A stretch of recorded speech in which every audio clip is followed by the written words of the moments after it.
Desde pequeno, eu tive dúvidas quanto à veracidade de certas histórias que me contavam. Fábulas não me entretinham tanto, pois forçavam demais a barra só para tentar passar uma lição de moral.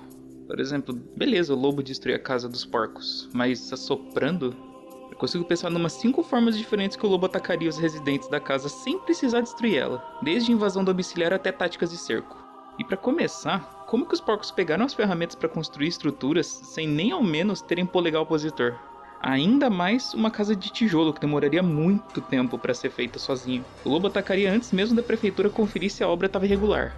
Por outro lado, mitologias eram bem mais interessantes.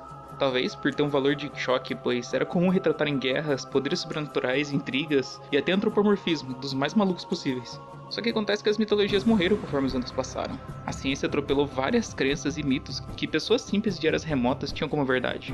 É interessante como nas décadas de 60, 80 mais ou menos, as velhas fofoqueiras da cidade do interior poderiam jurar que o sobrinho do cara da rua de baixo era o lobisomem, que a casa da viúva que morreu agora é assombrada por ela, e que o neto dela viu o matuto no espelho no banheiro quando levantou para usar o vaso 3 da manhã. As pessoas normalmente não acreditam nessas coisas. Embora alguns possam achar reais de fato, se pararem 5 segundos para pensar no assunto, perceberão que é uma ideia incabível na nossa realidade.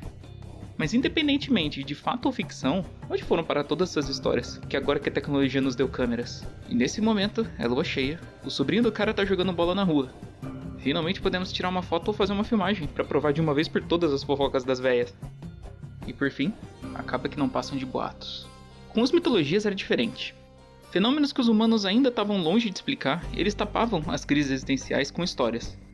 Contos que faziam a realidade ser um pouco menos insana e mais aturável. Já que ontem uma luz esquisita caiu na praia e transformou areia em vidro, claramente Thor quis deixar um recado para os seus fiéis. Estudar mitologia não é questionar se é verdadeiro ou não as histórias que elas contam. O ponto absolutamente não é esse, mas tentar entender como era a maneira que nossos ancestrais utilizavam para compreender o mundo à sua volta, e tentarem explicar como chegamos onde estamos, além de que várias outras culturas concordam com suas conclusões, criando explicações parecidas para um mesmo fato ou acontecimento, seja físico, químico ou biológico. Comumente o termo mito é usado para descrever uma história falsa, porém ao estudá-los, os mitos são tidos como narrativas sagradas para os antigos que tentaram explicar como eles chegaram no ponto atual da vida deles. As mitologias sempre estão relacionadas de alguma forma com religião, e é extremamente importante ter consciência de que enquanto alguns veem os panteões nórdico, grego ou japonês como mera ficção, outros ainda os veem como objeto de fé e digno de crenças, como no caso do neopaganismo, que se baseia nas religiões pré-cristãs da Europa. E mesmo que algumas pessoas achem ofensivo que a sua fé seja rotulada como mito ou mitologia, pois isso automaticamente a invalidaria como sendo verdade, o fato é que todas as religiões do mundo possuem sua cota de mitos, e a própria mitologia cristã não é exceção dessa regra. Dante Alighieri teve que se exilar após a sua obra Divina Comédia, livro escrito desde 1303 que se especula, mas publicado somente em 11 de abril de 1472, na Itália. Ele foi separado em 3 partes: o inferno, o purgatório e o paraíso. A igreja odiou com todas as forças todas as coisas que ele disse no livro, mais especificamente na primeira parte, o inferno. Deixai toda esperança ao vós que entreis.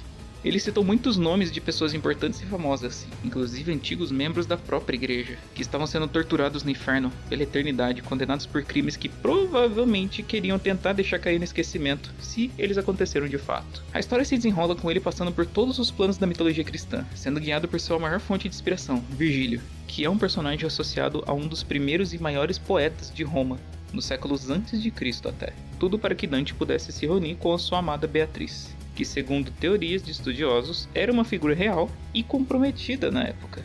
Ele acabou só se complicando com essa história que escreveu. Mas ainda assim ele deixou um legado para a humanidade. As pessoas ainda criam histórias com a mitologia, assim como ele fez.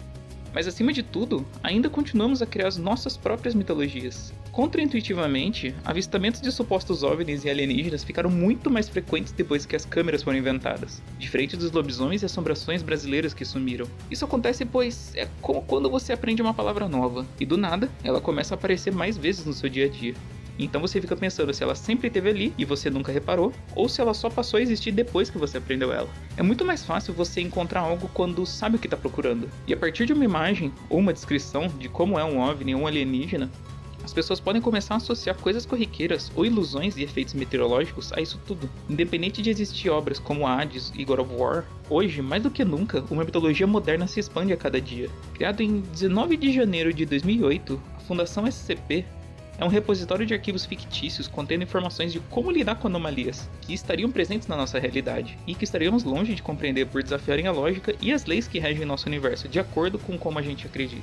Sendo a maior obra colaborativa de ficção do mundo, SCP é uma sigla para Secure, Contain and Protect, assegurar, conter e proteger.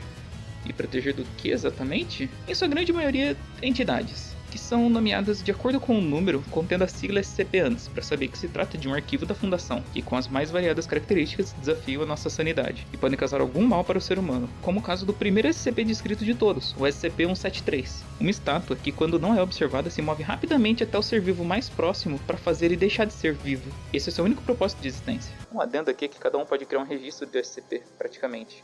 E mesmo que os autores e moderadores do site não tiveram problemas com o copyright do autor original dessa estátua, eles mesmos decidiram mudar e tirar a imagem por pertencer ao autor e não a eles. Parabéns pela decisão. E essa fundação fictícia já ganhou diversas obras nos jogos, inspirações em livros e até suas criaturas tiveram aparições em muitas mesas de RPG com certeza. Pode-se encontrar os registros que descrevem a aparência de tal criatura ou coisa, o nível de periculosidade dela, afinal nem todas são más, apenas não são normais, e o que ela faz. Cuidados a se tomar e maneiras de conter a criatura para que ela não saia do controle. Exceto para as que não podem ser contidas. Tipo o SCP-3000, uma cobra que se assemelha a uma moreia habitando os mares do mundo. Não é possível descrever exatamente seu tamanho. As hipóteses dizem que ela pode chegar a 900 km de comprimento, o que é muito para um predador carnívoro, mas por sorte, muito sedentário. Não cabe questionar como ele ainda existe. Basta comprar a ideia, afinal as pessoas se preocupavam mais em como Jormungandr atacava. Ninguém pensava em perguntar como Jormungandr se sentia. Hoje já fazem bem menos jogos inspirados no SCP, do que na época que ele explodiu mesmo em popularidade. Mas ainda são jogos muito bons e a qualidade na verdade só melhora cada vez mais. E diferente do Senhor dos Anéis, por exemplo, que foi criado por um velho linguista europeu, o SCP foi criado por milhares de pessoas ao redor do mundo. Não dizendo que o Senhor dos Anéis não acabou virando uma própria mitologia, o universo tem sido cada vez mais expandido. Conta a história de heróis e vilões com poderes quase divinos, e todo o resto de características que preenche os requisitos para se tornar uma mitologia. O SCP acabou sendo ofuscado um pouco pelas backrooms, que se pararmos para analisar a fundo, a premissa é a mesma. O criador do conceito das backrooms só deu a ideia, e a internet saiu criando em cima. Mesmo que ter monstros e outras coisas possam nem fazer sentido algum para a temática inicial, que sozinha já é aterradora só de se pensar. Mas separar o que é terror do que não é já é um tema muito mais abrangente do que caberia no que eu penso para esse vídeo. O RPG também é uma forma das pessoas criarem suas próprias histórias, através de uma experiência coletiva, que faz os jogadores interagirem para a história ser construída conforme avança. Nada é tão definido. Tais pontos de uma narrativa podem acontecer pois são definidos pelo mestre da mesa, mas como as coisas vão chegar lá, e se esses pontos pré-definidos vão ser modificados ou não, fica a total critério das ações dos jogadores. Nada está escrito em pedra e reviravoltas e intrigas podem acontecer. Normalmente os livros de RPG possuem o que chamamos de setting, que descrevem deuses e cenários pré-montados, mas criar seu próprio cenário também implica em pensar em como o mundo evoluiu desde seus primórdios, e por consequência esbarrar na mesma pilha que as primeiras civilizações tiveram, como descrever que eles entendiam que aquele raio, caindo naquela praia, era Zeus, zangado com seus servos, por estarem fazendo alguma merda na Terra que não era do seu agrado. Diariamente criamos histórias dos mais variados tipos, e diariamente criamos mitologias para satisfazer o que não compreendemos. Dizer que as mitologias não são mais como antigamente, graças à ciência, não tá tão errado, mas também não é um pensamento deprimente. O coletivo das histórias prova que podem até não ser exatamente o que esperamos de uma mitologia quando usamos esse nome, mas de longe, elas estão mais vivas do que nunca. Se achou que meu conteúdo foi relevante de alguma forma, deixa um like e considere se inscrever no canal. Eu agradeço aos que até que ficaram e até uma próxima ocasião.